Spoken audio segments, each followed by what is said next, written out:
GR86 Performance. Today we're going to be installing these taillight spoilers. Yes, you heard that correct, taillight spoiler. Kind of an interesting part from Gazoo Racing, part number MS315-18009. These are the two bits that are going to go on the back of the taillights right there. And they technically should give you a bit of downforce. Got the installation instructions here. I looked through this really quick. It's basically telling you to have the, I can't read Japanese or anything, but from what I'm understanding, you have equal spacing around it. These are flexible. You lift one portion of it when you get it stuck, then you lift off, you take the tape off, and you install the other side. Comes with what looks like what you'll need type of thing, some safety instructions, who cares about safety. You got primer, which is going to help the 3M sticker stick to the actual plastic of the taillight housing. We have another warning that I can't read, and the actual spoilers themselves. So, two bags. Wow, these are flexible. Stretchy too.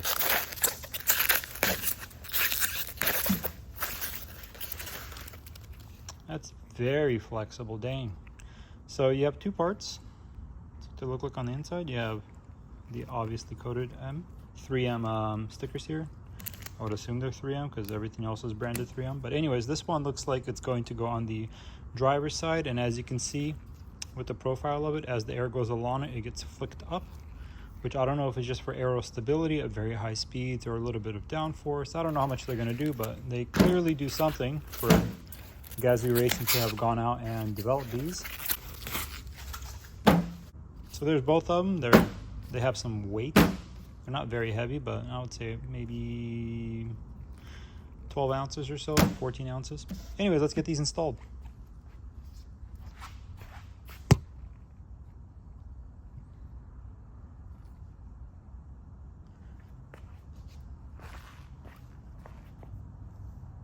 As with any installation, obviously I've prepped and cleaned the surface.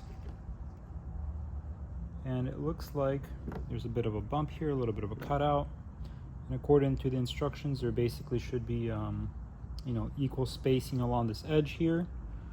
And it's very easy to move. I can see why they showed you to tape it down. So you have a space all the way around, all the way down here. And one of the easiest way to know whether it goes forward or backward is to look at this little notch and that little notch there. Kind of helps you align it as far as forward and backward placement, because there's going to be a gap here, pretty good gap here. What I'm going to do is follow the instructions. I'm going to tape it down on one side. I'm going to bend it upward, remove some of the tape, stick down that side, bend it up, remove other portion of tape, stick it down. Basically do it in 3 different stages here. Lift up one side, stick it, the second side, stick it, third and fourth. And that should be it. Obviously, before sticking it down, we're going to need to put the 3M primer across the entire surface. Put it down, remove the, either corner. Probably start off with this side. It's much more flexible and easy. Start up over there, tape it, tape it, tape it, tape it, and you're going to be done. Repeat on the other side, and that should be it. So before even putting it down, I'm going to go ahead and primer the entire surface. I don't know what order it should be in, but you have this gooey material. Go ahead and prep it.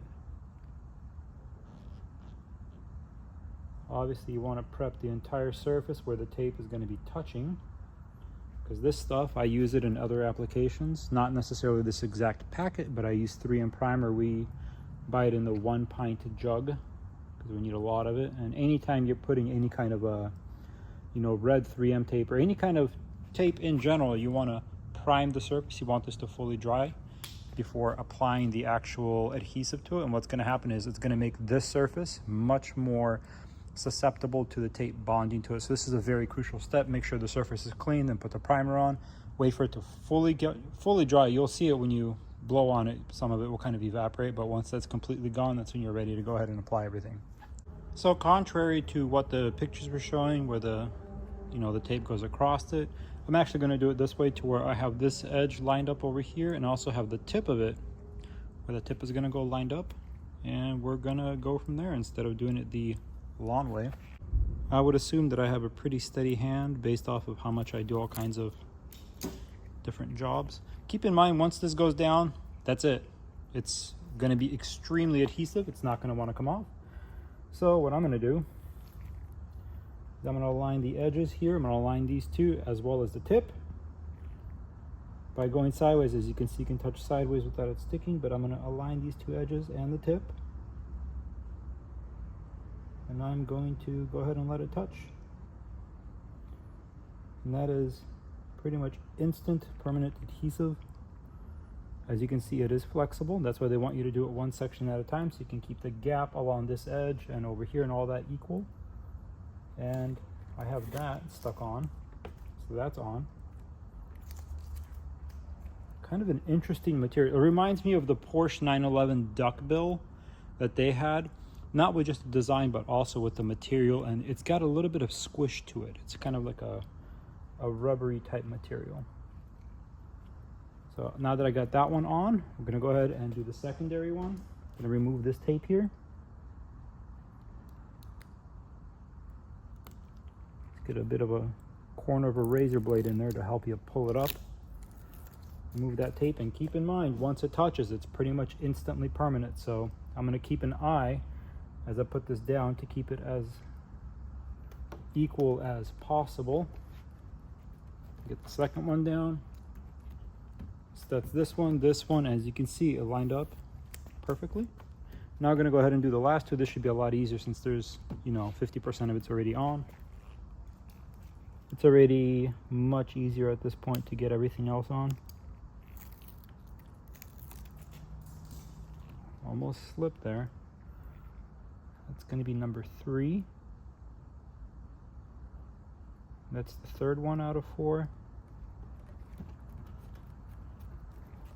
And give it nice, good pressure.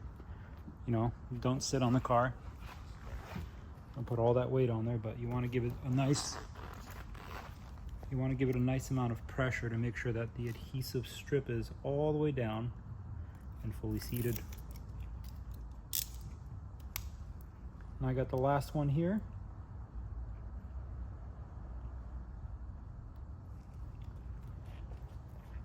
Very simple installation. I like it. I'm gonna give it some firm pressure. That's installed there. As you can see, it's really simple to do. That's just a bit of, I guess, from sitting in a box for so long. It's interesting that it does move quite a little bit there, even though there's no adhesive. There's none of the 3M stuff there, but I assume with the heat and with time, it's just kind of going to settle onto the car and it's not really going to be moving. It is very much on there, and it gives it a very unique look because it's literally factory. This is a factory option. This is not aftermarket, and the way it's designed to go with the car and the look of it, you can't really tell. Let me show you the other side. There's a little bit of dust, but this you kind of see it's all shiny, but over here at first glance you don't really notice it. Then you look down, you're like, wait a minute, something's going on. It's quite a beautiful piece. But yeah, that's how you install it. Super simple. I got the parts number. I got this from Blackhawk Japan. I'm trying to apply for an affiliate link just so I can get you guys a discount on them. As of right now, there is no affiliate link yet. It might update, but if there is, I'll post an actual discount code if I can get one for you guys. But if not, I'll have the link to the actual item below. Go ahead and buy it from there yourself if you want one of these. Pretty cool, pretty nice. Hope you learned something today. I hope you enjoyed this video, and have a nice day.